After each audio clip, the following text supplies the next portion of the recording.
Maayong adlaw mga kahigalaan. Ako si Chokoy. Ako si Mark. Kami ang Wandering Kusina. And welcome back dito sa ating 12 recipes for Christmas. At ito yung ating pangatlong recipe. That's right. At saka, ito inspired to sa Max's Fried Chicken. Yes. And we have a friend who actually taught us on how to make this. So maraming salamat. And you know kung sino ka.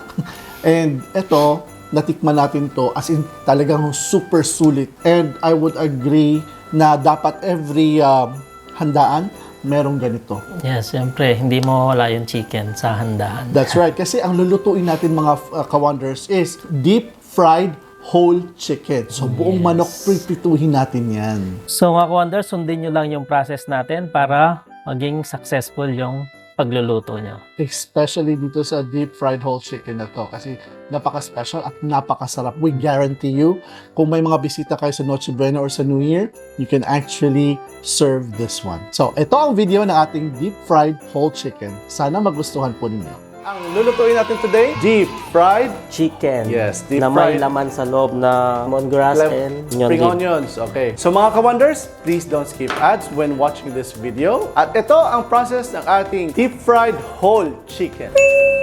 Then mga wonders, ito yung ating mga ingredients. Meron tayong spring roll Spring and onions. spring onion and tanglad. Yan. And ito yung ating whole chicken, 1,400 grams. Meron din tayo ditong pepper. Gagamitan natin yan ng pepper. And of course, asin. Napakasimple lang ng recipe at saka ingredients na ito mga ka-wonders. So mga wonders, imamarinate muna natin yung ating chicken. So lalagyan lang natin to ng salt and pepper. Mamassage lang natin siya ng salt.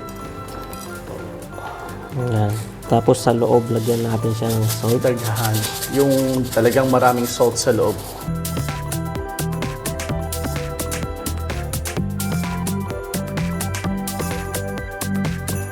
Yan.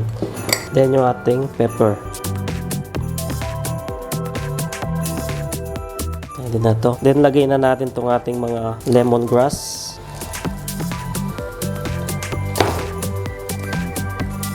Pasok lang natin sa loob. Then itong ating Spring onions. spring onions.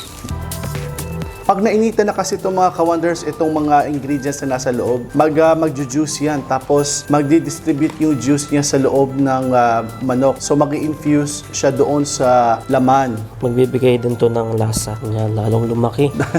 Ilalak lang natin tong ano natin, yung paa. Butasan lang dito.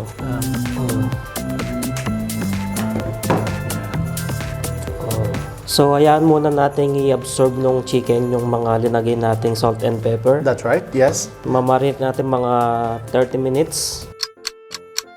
So mga wonders, ito na yung ating chicken na minarinate ng pepper and salt. So now, babalutin natin to ng foil para ma-steam na natin.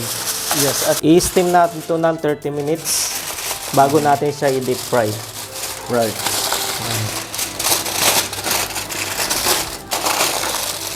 Yan, pang-steam natin para sa ating manok. To cut time, nagpainit na tayo ng tubig doon sa main stove natin. Tapos, yan, dito na lang natin continue. Yes, Oo, nilagay para na mas natin. madali. So, diretso na natin yung chicken natin kasi mainit na yung tubig, kumukulo na. That's right, yeah. I-steam natin to ng 30 minutes. 30 After 30 minutes, i-deep fry na natin siya. So mga wonders, baka nagtatanong kayo bakit natin siya in-steam. Yung purpose ng pag-steam natin is para maluto yung loob at lumabas yung dugo ng manok natin. That's right. So para pag deep fry natin is madali na lang siyang maluto. Kasi pag hindi natin in-steam to, tapos dinip fry lang natin, baka Mahihilaw hindi yung loob niya. That's right. Baka may dugo-dugo pa yung mga joints ng manok natin, no? Yes, kaya ito, hindi siya mahihilaw sa loob. So mga wonders, 30 minutes is tapos na. So tatanggalin na natin yung chicken natin dito sa steamer. Wow, may holder si Mayor. Hindi ko alam, meron pala tayo niyan. So ayan yung chicken natin, na-steam na siya. Yan. So now mga wonders, di-deep fry na natin yung ating chicken. So kailangan lang natin ng maraming oil. So itong oil na ito mga wonders is used oil na. Tapos kung makikita nyo sa baba, meron siyang grill. So para hindi dumikit yung Manok chicken natin sa baba, hindi siya masusunog. Then kailangan half yung oil natin. Yan, 3 liter yung oil natin. Painitin muna natin yung mantika natin. Yan, takpan natin para madali siyang uminit. So mga wonders, check natin kung may bubbles na. Ayan, meron na. Ayun, nababapos na. Pwede na natin siyang lagay. Giant chicken. Giant chicken natin. Every now and then, i-check lang natin mga ka-wonders hanggang ma-reach natin yung browning process. And then, ibabaliktad natin.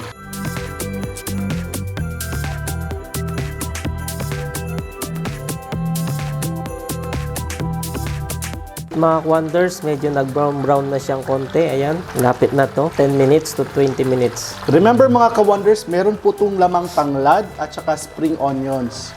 Tapos sa loob din yan, nilagyan na natin ng sea salt at saka pepper.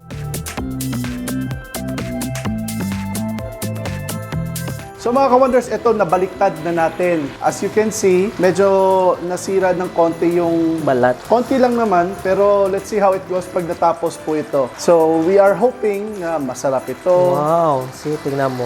Yan oh. Brown na siya. Oo. Ayan, oh, brown na siya. Oh.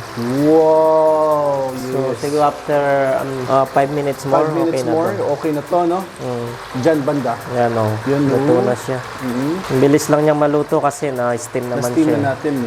Amazing! So 5 minutes more. Ano sabi mo, Chef Mark? Nangangamoy na yung yung tanglad na Yung linagay tanglad, natin sa loob.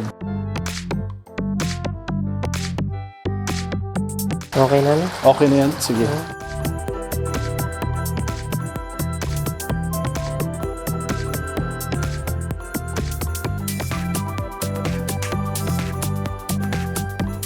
Ah, bango. Bango. So here you are mga ka-wonders, ang ating deep fried whole chicken. Yeah, alamax. Alamax. So yan yung deep fried whole chicken natin, and we guarantee yung mga ka-wonders na Napakasarap. Napakasarap At nanunuot yung Lasa. lasa niya sa laman niya. exactly. At saka yung balat niya, no? As in, grabe. As in, you will be proud of what you have come up with after nyo maluto yan. At saka, pwede actually yung pang negosyo if you like. Yes, kailangan nyo lang ng maraming mantika. So, yun yung natin. Secret doon. So mga ka-wonders, we hope you like our third recipe for Christmas, the deep fried whole chicken. So mga ka-wonders, that's our recipe, our third recipe, and deep fried whole chicken. Sana magustuhan po ninyo. So, Merry Christmas po sa lahat. Ako si Chokoy. Ako si Mark. Kami ang Wandering Kusina. Stay cool, stay safe, stay blessed, and peace!